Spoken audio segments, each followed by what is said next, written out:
My baby carry back, she want me to see now, yeah. What do you carry loud, you pass it banga. So what's your full name, sir? But Shaggy. I mean your full name. I say well Shaggy, you show me your full name. Sure you know my full name. I say my full name now, Shaggy. I did my naming ceremony. I mean you cut my ceremony naming cake. But Shaggy though. So do you have experience on this job? Experience. We get experience. We don't get experience everywhere.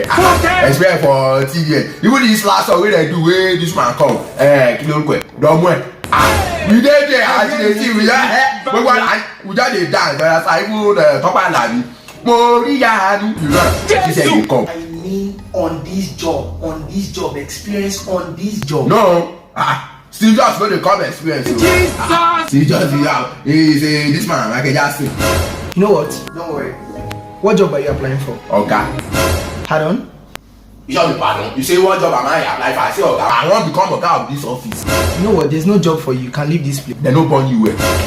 They no born you well. One like that. Well, they no born one big guy. They no born you well. You know where I come from? Young man, I said there's no job for you here. Oh yeah, there's job there.